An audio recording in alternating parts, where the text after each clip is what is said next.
आपल्याला धन्यवाद देतो की आपण विशेष बाब म्हणून या विधेयकाला सभागृहासमोर मंजुरीसाठी मांडण्यासाठी अनुमती दिली। खूप खूप धन्यवाद।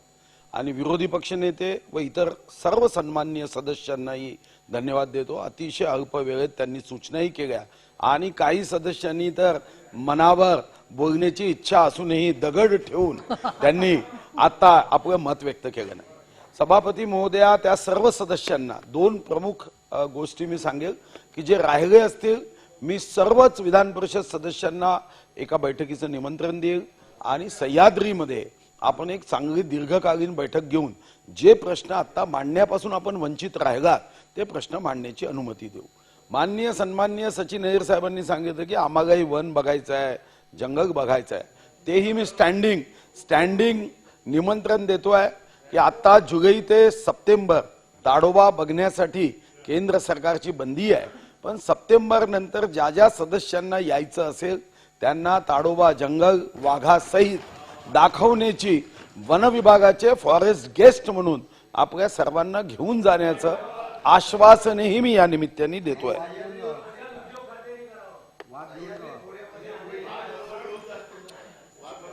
सभापती महोदया, साधारणतः आपण या बिलाच्या माध्यमातून काय करणार आहोत त्याच्याबद्दल मी सांगितलं, पण एक मोठा निर्णय मुद्दाम केला। शेवटी आज आपण आहोत, उद्या दुसरे कोणीतरी येणार आहे।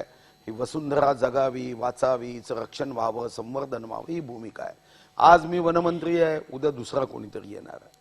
सर्वांच्या सहभागातून जंगल खात्री जायचं असं काय, सर्वांच्या सहकार्यातून जंगल से जीवन के मंगल तक हे ध्येय वन विभागाचं आहे।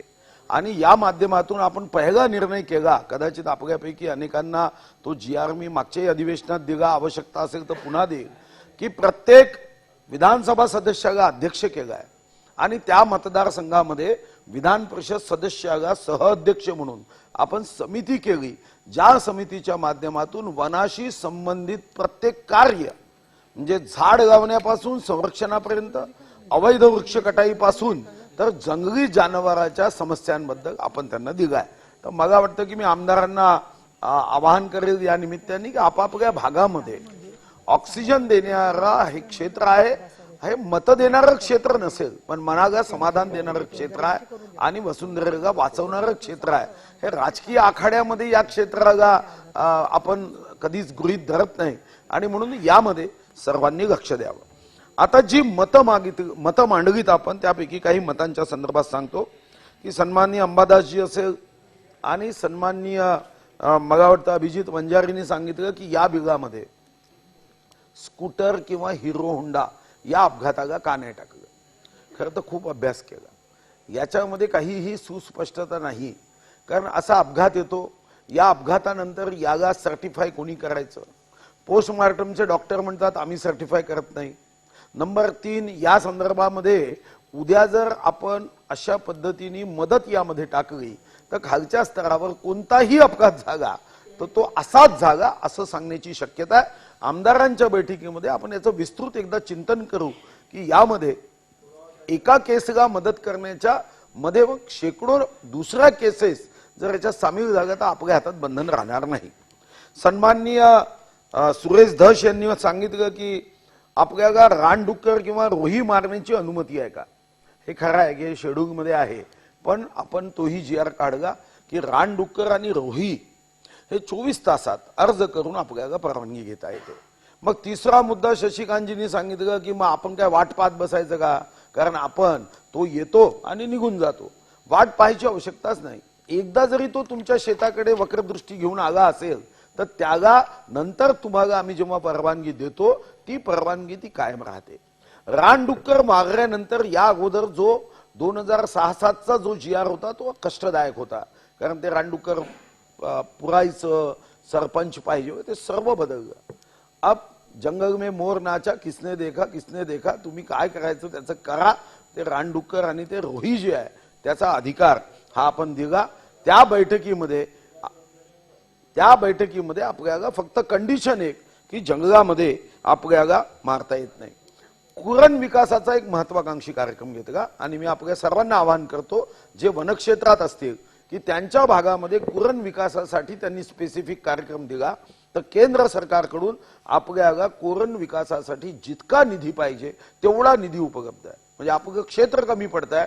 कुरण विकासाला जर कोणत्याही सन्माननीय सदस्याला वाटत असेल की वनक्षेत्रामध्ये या जागेवर कुरण विकास व्हावा, तर कोणत्याही सदस्यांनी जर या संदर्भामध्ये ती कधीही पाठव, त्या संदर्भामध्ये कुरण विकासाला आपल्याला कुठेही पैसे कमी नाही. इतके पैसे आपल्याला केंद्राने उपलब्ध केले आहे की या कुरण विकासासाठी कुठेही आपला प्रश्न उपस्थित होत नाही.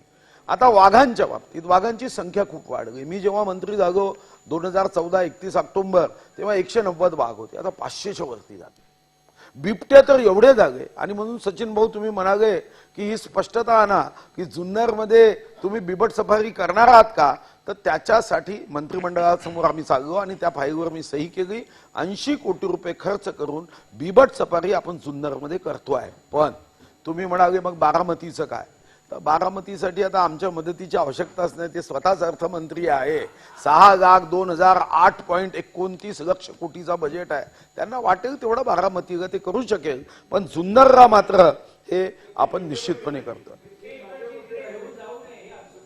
इकडचे एक शेवटचे 2 मुद्दे की वाघांच्या बाबतीमध्ये अनेकांनी काही सूचना केल्या ज्याच्यामध्ये त्यांची ट्रान्सफर व्हावी. जसे आपण पक्ष बदलतो तसं त्यांना जंगल बदलता यावं. आणि म्हणून त्याचाही आपण पहिला प्रयोग केला. आपल्यापैकी अनेकांना NTCA भारत सरकारची परवानगी घेतली आणि 2 वाघिणी या नागझिऱ्यामध्ये सोडल्या. पण हे थोडं संवेदनशील असतं. वाघ किंवा वाघिणी एखाद्या जंगलात सोडायच्या असेल तर त्या ठिकाणच्या स्थानिक सर्व लोकप्रतिनिधींना विश्वासात घ्यावं लागतं. सह्याद्रीमध्ये जर त्या ठिकाणच्या सर्व लोकप्रतिनिधींनी म्हणजे सन्माननीय राष्ट्रवादीचे अध्यक्ष जयंत पाटील यांनी तर अनुमती दिली आहे, पण मी त्यांना म्हणालो की बाकीचींची घ्यावी लागते. कारण आता कोण आमदार कोणाकडे आहे समजत नाही. त्यामुळे नेत्याची एकट्याची परवानगी घेऊन जमत नाही. व्यक्तिगत परवानगी घेणं आजकाल जास्त आवश्यक असतं. आपण सह्याद्रीमध्ये वाघ वाघिणी सोडण्याच्या दृष्टीने जर त्या ठिकाणच्या लोकप्रतिनिधींनी अनुमती दिली तर आता इतके वाघ झाले आहे की वाघ घेता का कोणी वाघ असं म्हणायची वेळ आली आहे. पिंजऱ्यात सुद्धा एवढे वाघ आणि बिबटे आहेत की मी शेवटी पक्षातील वाघ कमी झाले कारण माझ्याकडे त्यांचं संरक्षण, संवर्धन आणि स्थानांतरण 3 गोष्टी होत्या.